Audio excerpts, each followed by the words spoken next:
अस्सलाम वालेकुम नाजरीन, मेरा नाम है हसन बिलाल चौधरी और आपको खुशामदीद कहता हूं अपने चैनल में एक नई वीडियो के साथ। म्यूचुअल फंड्स में सरमायाकारी करके मुनाफा हासिल करने वालों के लिए बुरी खबर है। बजट 2025 पेश करते ही हुकूमत ने म्यूचुअल फंड्स के ऊपर हासिल होने वाले मुनाफा की टैक्स शरह में भी इजाफा कर दिया। इससे पहले मैंने आपको वीडियो बना के दी थी जिसमें मैंने बताया था कि सेविंग्स अकाउंट का जो टैक्स शरह है उसमें 2% का इजाफा किया गया फाइलर और नॉन फाइलर दोनों के लिए, और अब म्यूचुअल फंड्स के भी शरह मुनाफा की टैक्स रेट में इजाफा कर दिया गया। ये कितना इजाफा हुआ है ये मैं आपको बताता हूं, और कौन कौन से म्यूचुअल फंड्स के ऊपर इन्होंने इजाफा किया और कौन कौन से म्यूचुअल फंड्स पर पहले जितना ही टैक्स रहेगा। अगर आप मेरे चैनल हसन बिलाल चौधरी पर नए हैं या सब्सक्राइब नहीं किया तो सब्सक्राइब बटन पर क्लिक करके साथ के बेल आइकन को आपने लाजमी प्रेस कर देना है। सबसे पहले तो ये खबर पढ़ लें जनाब। Government increases tax rates on dividends from mutual funds. Mutual fund से हासिल होने वाली आमदनी पर हुकूमत ने मुनाफा के शरह टैक्स में इजाफा कर दिया है। हुकूमत की दो प्लानिंग्स हैं। एक तो ये है कि जितने भी फिक्स्ड रिटर्न वाले फंड्स हैं और इनकम वाले फंड्स हैं वहाँ पर अब आपको पहले से ज़्यादा टैक्स कटवाना होगा, और जितने भी स्टॉक फंड्स हैं उस पर पहले जितना ही टैक्स, यानी कि जो टैक्स पहले काटा जा रहा था फाइलर के लिए 15% के हिसाब से, वही काटा जाएगा। लेकिन जो फिक्स रिटर्न्स के फंड्स हैं और इनकम यानी कि आमदनी वाले फंड्स हैं म्यूचुअल फंड्स, उन पर इन्होंने बहुत ही ज़्यादा इजाफा कर दिया है, जो कि मैं आपको स्क्रीन पर भी दिखाता हूं।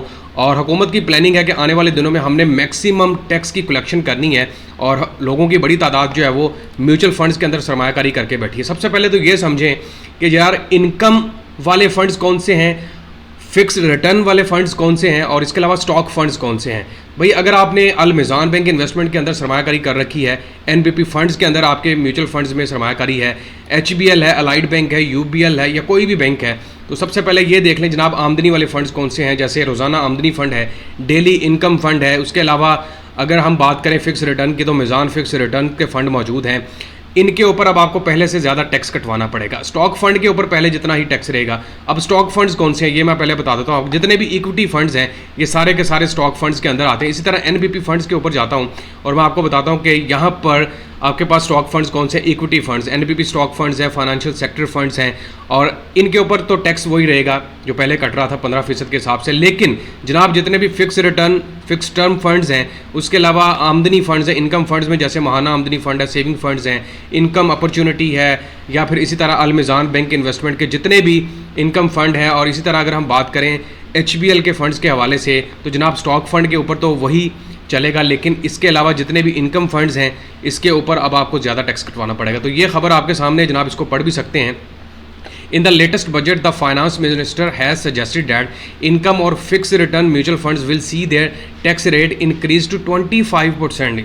भाई 25% इसके ऊपर टैक्स की कटौती होगी, और जो स्टॉक रिलेटेड फंड्स हैं उनके ऊपर 15% के हिसाब से ही अब टैक्स की कटौती की जाएगी। अब आपके जहन में आ रहा होगा यार स्टॉक फंड्स के अंदर इनको क्या फ़ायदा मिलने वाला है हुकूमत को, और बाकी जो फिक्स रिटर्न है और इनकम फंड्स है उसके ऊपर क्यों रेट बढ़ाया जा रहा है। तो सबसे पहले तो जनाब ये मैं आपको बता दूं कि स्टॉक रिलेटेड जो फंड्स हैं इसका डायरेक्ट ताल्लुक होता है जी पाकिस्तान स्टॉक एक्सचेंज के साथ। ऑब्वियसली जब स्टॉक एक्सचेंज के अंदर या म्यूचुअल फंड स्टॉक एक्सचेंज के अंदर आप सरमायाकारी करेंगे तो उसका अल्टीमेटली बेनिफिट किसको मिल रहा है, पाकिस्तान स्टॉक एक्सचेंज को 100 इंडेक्स ऊपर जाएगा। आपने खबरें सुनी होगी कि आज 100 इंडेक्स जो है वो इतनी मालियत को क्रॉस कर गया है, आज 100 इंडेक्स ने ये कामयाबी हासिल की, ये झंडे गाड़ दिए हैं। तो भाई ये अल्टीमेटली हुकूमत चाहती है कि पाकिस्तान स्टॉक एक्सचेंज के अंदर सरमायाकारी हो और ज़्यादा से ज़्यादा हम लोगों को इस तरफ राग़िब कर सकें। और ये जो इनकम फंड्स हैं और इसके अलावा फिक्स रिटर्न फंड्स हैं, बेसिकली ये बैंक अनाउंस करते हैं। ये भी ऑब्वियसली कुछ फंड्स ऐसे होते हैं जो स्टॉक एक्सचेंज के अंदर सरमायाकारी कर रहे होते हैं, लेकिन इसका हुकूमत को फ़ायदा कम होता है और स्टॉक एक्सचेंज का ज़्यादा होता है। अब आप खुद सोचें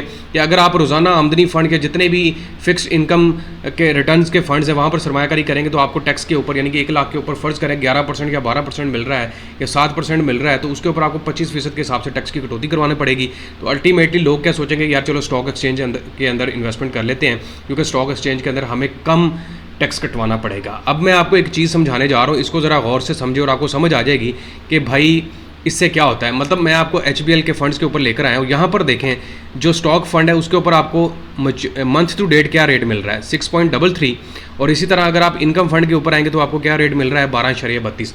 मतलब अगर यहाँ पर सरमायाकारी होगी 12.32 की फंड्स के ऊपर, म्यूचुअल फंड के ऊपर, तो आपको टैक्स कटवाना पड़ेगा 25% के हिसाब से।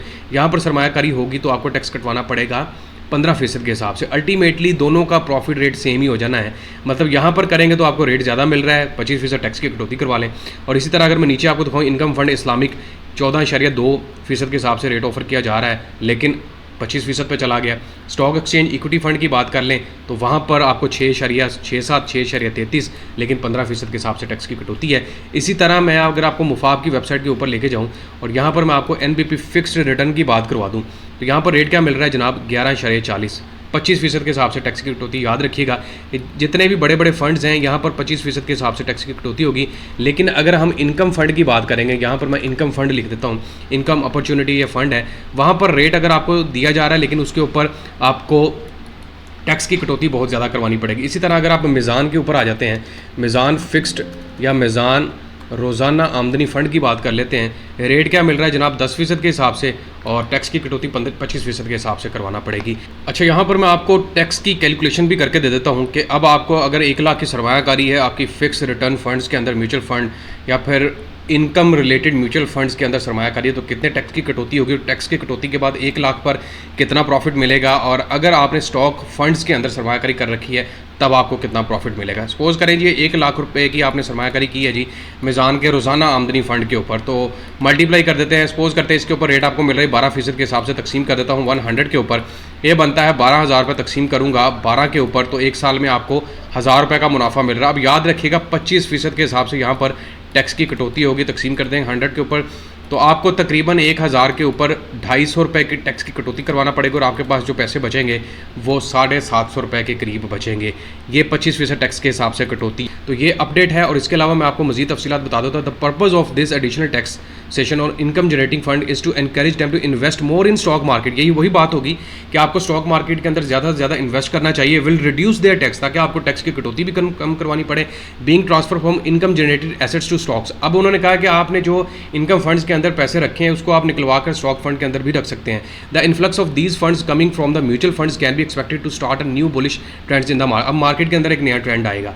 मार्केट के अंदर क्या ट्रेंड आएगा? पाकिस्तान स्टॉक एक्सचेंज को फ़ायदा मिलेगा, पाकिस्तान स्टॉक एक्सचेंज की बल्ले बल्ले हो जाएगी और लोग जो है वो ज़्यादा से ज़्यादा हुकूमत की डायरेक्ट टैक्स दे रहे होंगे इंस्टेड ऑफ के वो बैंकों को ज़्यादा से ज़्यादा मुनाफा दें। ये इनकी लेटेस्ट अपडेट है और इसके अलावा इनकी मजीद तफसीलात भी आपको मिल जाएंगी और यहाँ पर बताया भी ज़्यादा। There is a suggestion to tax in, पहले सजेशन ये थी कि 20% किया जाए 15% से, लेकिन उन्होंने डायरेक्टली जो है वो 25% के हिसाब से कर दिया है। और अब लोगों को अपने म्यूचुअल फंड्स की जो सरमायाकारी है जिसके ऊपर कुछ लोग सोचते थे कि यार ये एक ऐसा सेक्टर है जहाँ पर हम अच्छा मुनाफा हासिल कर सकते हैं, लेकिन भाई उनको भी इन्होंने अब समझ लें कि मार देना शुरू कर दिया और बैंकों के लिए ये बड़ा नुकसान होगा क्योंकि लोग जो है वो अब यहाँ से या तो स्टॉक एक्सचेंज में डायरेक्ट चले जाएंगे या स्टॉक एक्सचेंज में अगर नहीं भी जाते और किसी भी NBP किसी भी बैंक के स्टॉक एक्सचेंज फंड्स के अंदर सरमायाकारी करते हैं या स्टॉक फंड्स के अंदर, इक्विटी फंड्स के अंदर सरमायाकारी करते हैं, भाई वहाँ पर अल्टीमेटली फ़ायदा जो है वो हुकूमत को ही मिलना है क्योंकि बैंक जो है वो उनकी अपनी तो कोई स्टॉक एक्सचेंज नहीं, अल्टीमेटली वो पाकिस्तान स्टॉक एक्सचेंज के अंदर ही किसी न किसी फंड के अंदर सरमायाकारी कर रहे होते हैं और डायरेक्टली जो है वो बेनिफिट मिल रहा है, फिर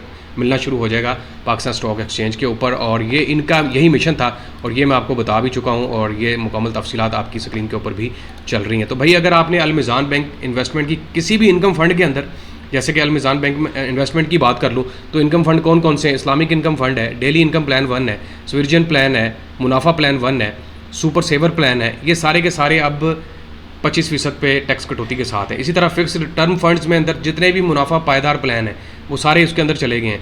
इसके अलावा सिर्फ अगर हम इक्विटी फंड या स्टॉक फंड की बात करें तो इस्लामिक फ़ंड है, अलमीज़ान म्यूचुअल फंड है, मीज़ान डेडिकेटेड फंड है। ये ऐसे फंड्स हैं जहाँ पर अब आपको कम कटौती करवाना पड़ेगी टैक्स की। और इसके अलावा जो सेविंग्स प्लान है इनके ऊपर भी जो है वो मंथली इनकम माहाना खर्च अकाउंट है, ये भी सारे के सारे चले गए हैं जनाब 25% टैक्स की कटौती के साथ। तो ये मुकम्मल तफसीलात हैं और लेटेस्ट अपडेट मैंने आपको स्क्रीन के ऊपर चला दी है, दिखा दी है, आप इसको पढ़ भी सकते हैं और इसकी तस्दीक भी कर सकते हैं। उम्मीद करता हूँ तमाम नाजरीन को ये वीडियो पसंद आई होगी। मैं आखिर पर तमाम नाजरीन से दरख्वास्त करूँगा कि चैनल हसन बिलाल चौधरी को लाजमी सब्सक्राइब करें। अपना ख्याल भी रखें। अल्लाह हाफ़िज़।